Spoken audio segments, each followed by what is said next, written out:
that we've come a long way, and trying to overturn eight decades of myths and lies and bad government policy wasn't going to happen, overnight, and it didn't. But it's happening.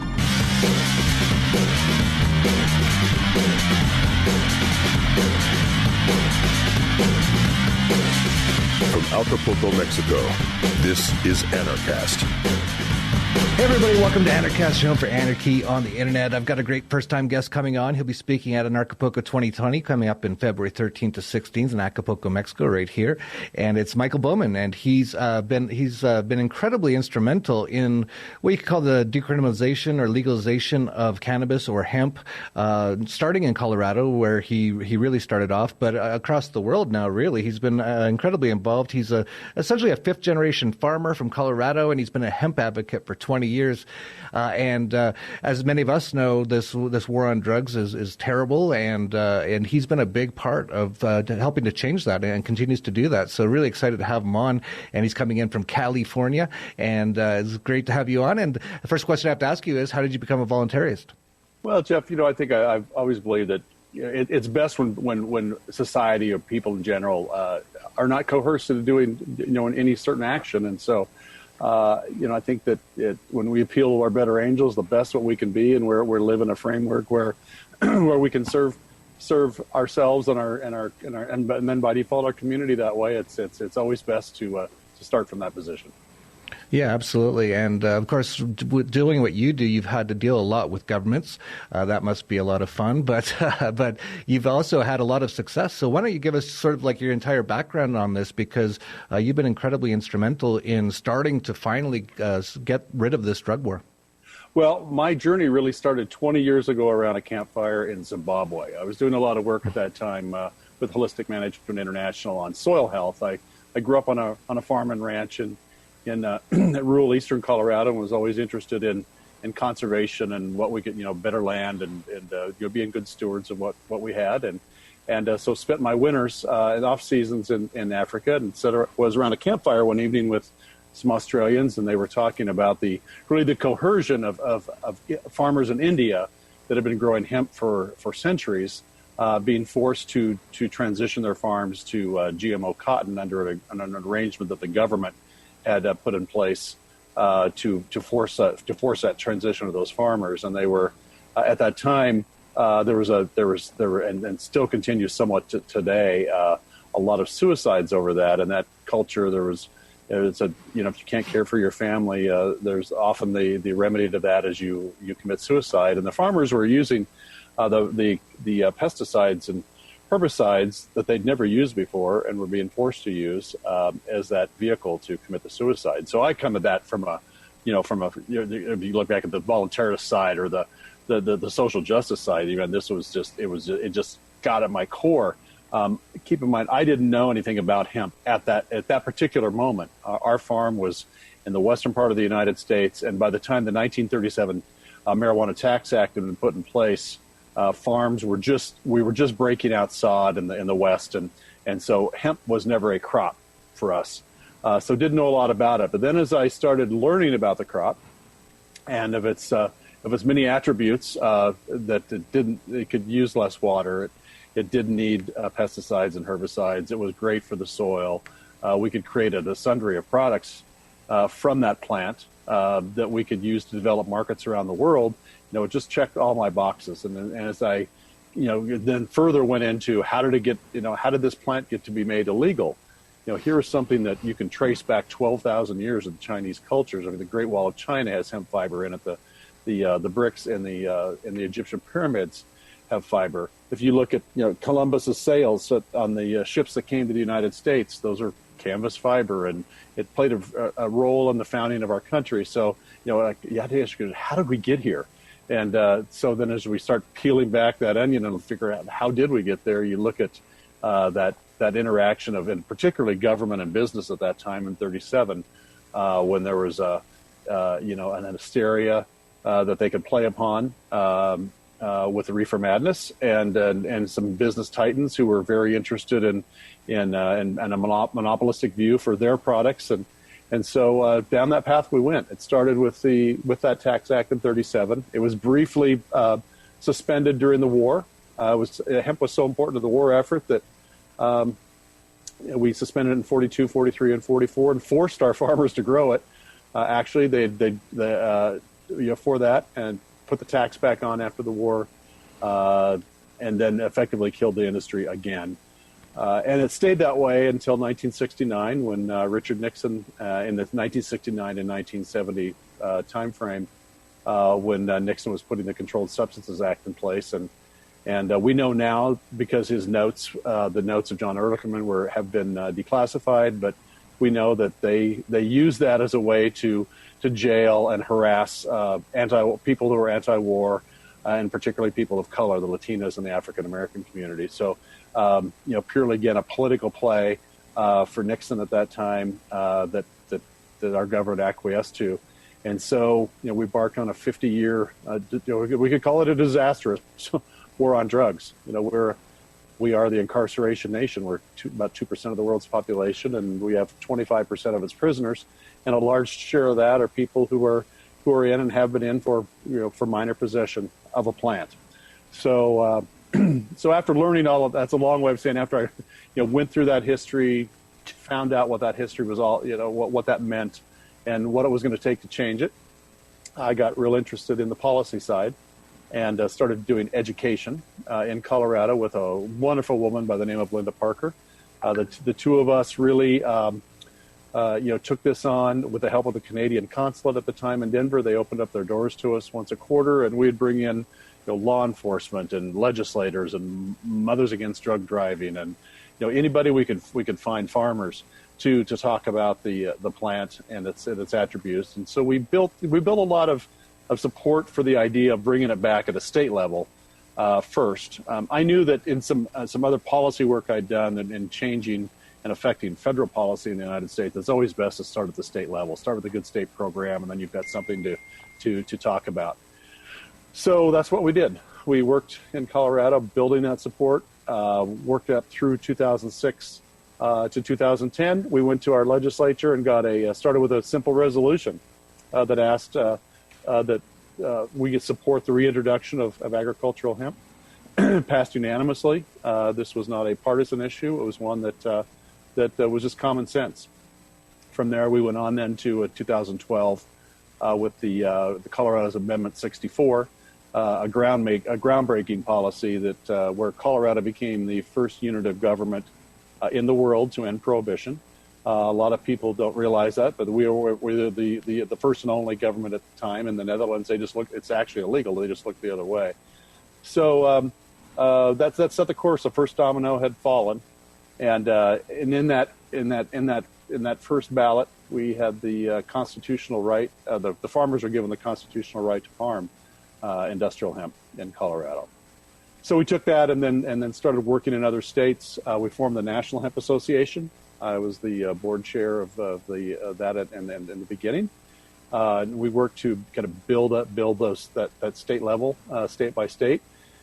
In the summer of 2013, then I took some language to then Congressman Jared Polis, who's now our governor of Colorado, to insert some language into the 2014, what became the 2014 Farm Bill, to open the door for research and to allow planting in states where it had been legalized. We knew, and I knew, that if we just opened the door, we just got this horse out of the barn, it was not going to go back. And that worked. We got the language in the bill, and we went from 0 acres in 2014 then in the United States to last year we had, I think, 511,000 acres permitted. I think only about half of that was planted. But that legislation gave us what we wanted. It proved out. And so over those 5 years, we grew the industry and gave everybody a start. And then the 2018 Farm Bill then fully descheduled hemp. It took it off of Schedule 1 of the Controlled Substances Act, took it away from DEA and gave it to USDA. And we're now, as January of 2020, now really looking at, kind of rebuilding the industry again. And we are really starting from scratch. We have, we've decimated our infrastructure. They're just the whole system is set up for commodity type programs under the existing USDA programs. So we have a lot of work to do to build the industry. But we do know that this plant gives us an opportunity to create all kinds of new products and new jobs across the country for products that, frankly, that are needed around the globe. So we know that with all we need to do is take the chains off. The chains aren't completely off. There's even with the new legislation and the descheduling, there's still permits and a number of things that we have to do, for the government for compliance. I think over time those things will fade away as people understand that this is just a plant, a very valuable plant. But this is the transition phase we're in, and so we're still excited about it because we look at, if you think back just 5 years ago when there was nothing being grown, and people like Alex Whiteplume were jailed, for growing the plant. That we've come a long way, and trying to overturn eight decades of myths and lies and bad government policy wasn't going to happen, overnight, and it didn't. But it's happening, and so we're really happy to be where we are today and be on the, just really be at the beginnings of building a really interesting new sector in the United States. Yeah, absolutely. I'm super excited about it as well. I'm so glad that you and so many other people have brought it this far. You brought up right at the beginning how cannabis has been involved in cultures for millennia. I actually wasn't even aware of going all the way back to China and all that. But even the initial founding fathers, as they called them, of the U.S., a lot of them were hemp farmers, and they were. Yeah, so it's pretty amazing how they flipped the whole thing there around, like in the 30s, 40s. It was mostly sort of like a racial thing, from what I can tell. I was actually just in jail last week in New Orleans for being annoying to a police officer, and man, like everyone in there, they're all black and they're all in there for drug charges still, and it's just unbelievable. But this is getting better thanks to a lot of the work that you've been doing. Yeah, and I'm thrilled, for the part that I've been able to play in this. There was a lot of folks out there, Jeff, that are just, great people, great activists who have been doing this a long time as well. It really took a village on this one, and each one of us got to play a role. We're in a symphony, and each one of us got to play our own role. Each one of them was important. So we're thrilled here, and we just hope we can right some wrongs. Yeah, absolutely. And on this show, it's Anarchast. A lot of anarchists watch this, a lot of voluntarists, and a lot of them will say, never get involved with the government. Don't even, you can't change the government, all that kind of stuff. I don't think you can truly change the core, the nature of government, but you can change a lot of things if you go out and actually do them. And you've proven that by going out and saying, that's enough of the stupidity. Let's do whatever work it takes to get it through. And if enough people do that, as you pointed out, it took a village. I'm sure it wasn't just you. And if enough people do it, you actually can make those changes. So I definitely support anyone making these changes as much as possible to end this sort of like tyranny that we've been seeing, especially with the war on drugs. And for me personally, it's been great. My wife's a big cannabis lover. I actually don't do it too often. I put it sometimes in my coffee enemas, and it's very relaxing and have some really enjoyable moments. But I call her name's Kana. I call her Kana Marley. She's always smoking, like every day pretty much. And we've visited like stores now in Vancouver, Canada, of course in Las Vegas. We were just in Aspen, Colorado, where we bought a bunch. And it's so funny when you look back at this stupid drug war, right? Everyone's like, what if we legalized weed? What would happen? It's like, well, you'd have beautiful Walmart-like stores with beautiful, happy people inside buying really nice products. Yeah, that's basically how that happened. We have 500,000 people dying a year from alcohol. Nobody thinks anything about walking into a room with a glass of red wine, right, or gin and tonic. But God forbid, if we take a plant and enjoy it in another way. Yeah, I would say, as someone who's done both alcohol and weed, that if the entire world did weed, we'd have a much better world. If the entire world just did alcohol, it'd be much worse. Well, you can look. It's in the Bible. Cannabis is in the Bible. The holy anointing oils in the Old Testament. The recipe's in there. I don't know how much a shekel is, but it's in shekels. It is cannabis oil, olive oil, cinnamon, and myrrh. I wasn't aware of that. That's cool. Yeah. So it's there. Yeah. Been around a long time. Yeah, I actually want to get into some of the hemp-related products and stuff that you've been talking about, because I think that's very interesting. But before we get into that, I just want to finish off with talking about what do you want to call them, medicinal uses or just the recreational uses of cannabis. For me personally, like I said, it's actually been really a great thing in my life. I actually only started doing a little bit of it in the last couple of years, and man, I've had moments where I've just been really introspective. In my meditation, it's really helped out a lot with a lot of the sort of like spiritual type stuff I'm doing, like meditation, all that. It's really helped. So I'm just wondering, from your perspective, like, are you a user of cannabis, and do you have any experiences with it that you want to share? Yeah. So I use this on the hemp side. I'm a regular user, daily user of CBD products. Really love them. I found that they've given me I have just a great feel in my body. I sleep well, and an occasional user. On the other side, I am. It's always been my CBD has been my thing, and clearly I'm support both sides of that. I'm not a daily user of cannabis, but clearly I believe that everybody ought to have the right to consume this plant and use this plant in a way that is right for them, and so that's where I am on that. Yeah, absolutely. And for anyone out there, if you've never done weed, try it. It's like, really, it's great. What I found when I first tried it, I got really paranoid. And I think what it was, like looking back on it, is it kind of like opens your mind quite a bit. And I had such a strong mind that when I did the weed, I was having this battle in my head of like trying to keep control of my brain, right? But after I did it a few times, probably at least 5, 10, 15 times, then I started to get over that. And I started working through issues in my head, and now I can really just kind of relax on it. So I just want to put it out there.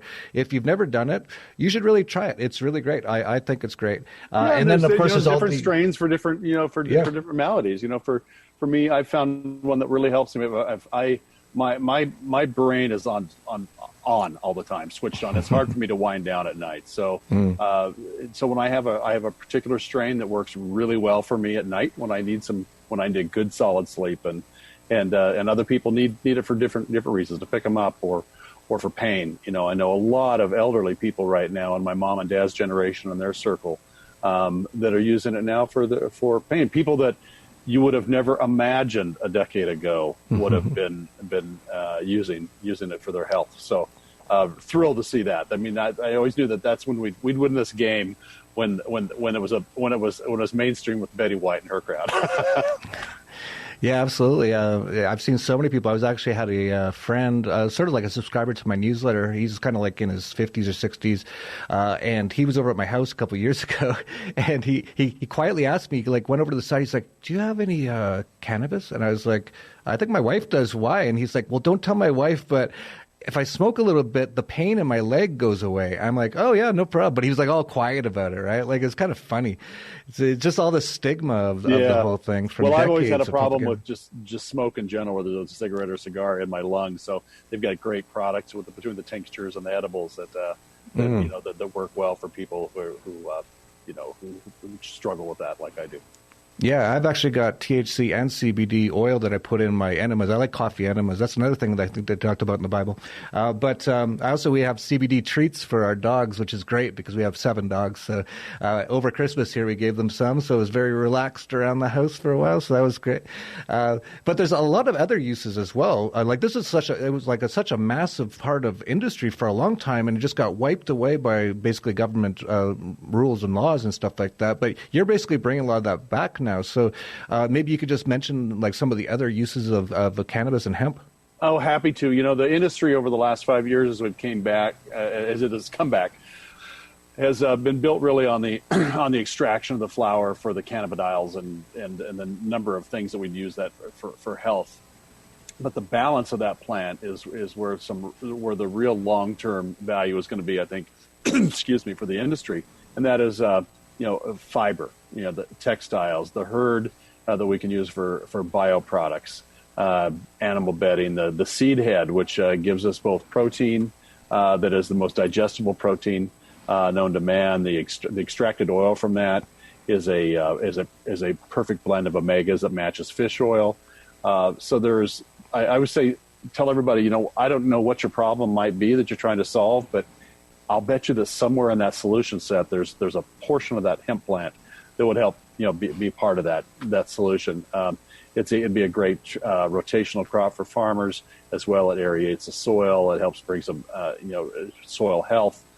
So we're really excited about all the things we can do with this plant. Again, as I'd mentioned earlier, this takes investment and infrastructure, and we're up against, a very ingrained system in the United States that is really supported, by the Farm Bill and the programs within it that support those large commodities. So I think I'm a real optimist here, though, that the market is demanding new kind of products and products that would come from this plant and not from, say, our more traditional agricultural crops.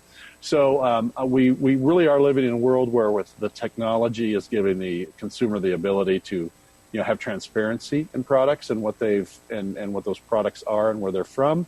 And we're seeing some real shifts in the marketplace based on the consumer adopting that technology and shifts in the marketplace that we could have never achieved with mandates in federal farm policy. So really excited about that part in particular. Yeah, there's such a sort of a business and investment aspect to this all as well. I've actually recommended some cannabis stocks in Canada a few years ago. I actually forgot about one, and someone mentioned, a subscriber of our newsletter said, I think I made like 10 times on that in the last 2 years. I'm like, man, I forgot all about that one. But so there's a great investment opportunities. And I'm down here in Mexico, and I think they kind of, they've actually always had plants or drugs that you have in your pocket for your own personal use have been legal or decriminalized forever, as far as I know, but you haven't been able to sell them, right? So this is the whole sort of thing. And I think they just kind of came out and said recently that they're going to legalize or decriminalize cannabis. And so I'm really excited when you come down to Anarchapulco, and we have actually people from across the world who are all freedom lovers, and they're also into making money as well. They call them anarcho-capitalists. And maybe we can get some information from you on how you did things up in the U.S. and we can do them in the various countries where we're at, because there's a huge sort of business opportunity here as well. Well, I agree, and to that end, we just announced the formation of the U.S. Hemp Growers Association, so we can start bringing farmers in and looking at these opportunities you talked about. How do we marry up the ability of farmers in the country to grow these products and make products and link those with investors and companies around the world that can use and buy and partner in those products. So I too am really looking forward to Anarchapulco and the opportunity to share this story with those investors and the folks who are interested in the industry and really just get started. Yeah, absolutely. Well, I'll tell you, you'll be welcomed quite a bit like a hero for what you've done, because as voluntarists and anarchists, one of the biggest sort of things that have been one of the worst things in the world over the last 100 years has been the war on drugs. And this has started to slow that down, or start to change that, at least at the very least. And hopefully, and we're seeing now, I don't know if you were involved with this, but in Colorado as well, I think they decriminalized magic mushrooms. So there's lots of stuff going on. And, it all started with a lot of the stuff that you were doing. So we're really excited to have you coming down. Is there anything you want to let people know? Any websites you have, blogs? Well, a couple things I'd add just to what you just Sure. said. Well, at some websites, just talking about, the grip that the government had on the war on drugs. In July of 13, when I wrote the language, which becomes 7606, and had taken it to Congressman Polis, wanting him to have something in his hand.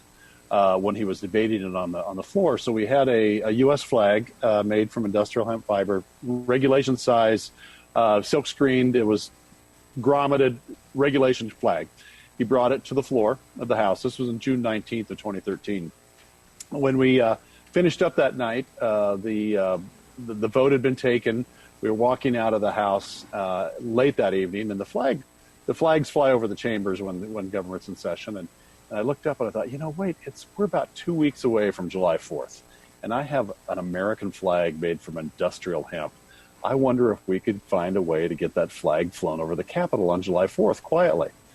So sure enough, went back to the next day with the help of Congressman Polis's office. We went to the Capitol Architect and they agreed to fly this flag on the 4th of July. Well, on a news organization that had written a story on me back in a year earlier, I gave them a heads up that this was going to happen, and so the story broke that morning. Well, fast forward, so this is in July. Fast forward to October.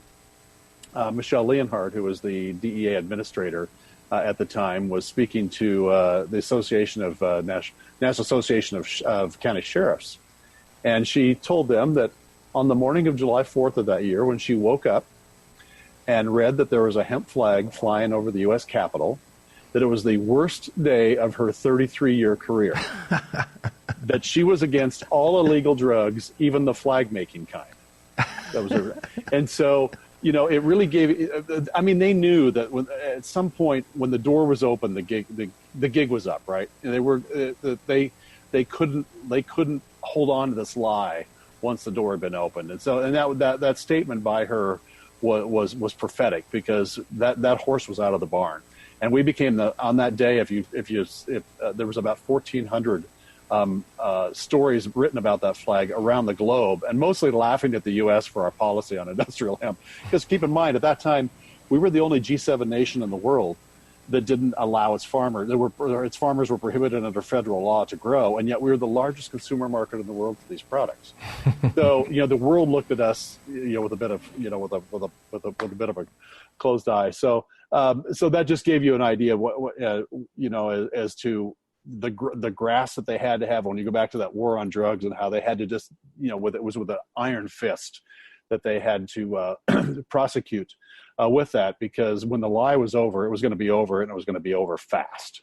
And so I think that's what we're seeing now. The door opened. We're seeing that now we can have some adult conversations about adult use marijuana, you know, the mushrooms, everything. I mean, we all know that this war on drugs has been an absolute total disaster, and that we're on our way to fixing that. So back to you. So anyway, thank you for letting me add that little story, because I think it was important in the context to show just how, you know, just how ingrained these lies were into the bureaucracies in this country, and that still a harmless plant that could offer so much to us was being treated, you know, like a rabid snake. Websites. So we've got a lot. There's a lot of great resources out there.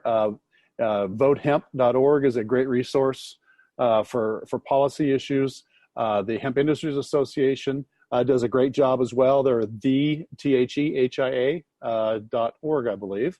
Our new National Association of Growers, the U.S. Hemp Growers Association, is U.S. Hemp GA for Hemp Growers Association, ushempga.org. And those are good places to start. There's some great resources there on all of those sites. And I'm easy to find. And I'm happy to, as time permits, answer emails. I'm Michael at Bowman.ag, BOWMAN.ag, and happy to answer any questions and help anybody that might have some questions, or just want to chat about this plant. That's great, and I'm sure there'll be lots of cannabis around in Anarchapulco, and we also are going to be doing ayahuasca, DMT, peyote, all those things. If you want to do those things, we're going to have them down there. Okay. So just letting people out there know that. So it's just February 13th to 16th. We'll be doing some of those before and a lot of them after the conference for anyone interested out there. And thanks a lot to Michael Bowman for coming on. And that's it for Anarchast, your home for anarchy on the internet. Peace, love, and anarchy. Thank you very much. Anarchapulco, it's so hype, I'm trying to tell ya. This the event of the year and best vacation ever. Ryan Potter, Jeffrey Tucker, just to name a few. Get your tickets, you don't want to miss it. You should roll through. Talking politics to health and self-improvement to invest in. So many things, not one thing. Learn how to live life unchained, yeah. 4 days vibing on the beach, time to connect. All about growth, way more than a conference. This is Anarchapulco, yeah. Let's go. You ain't seen nothing yet.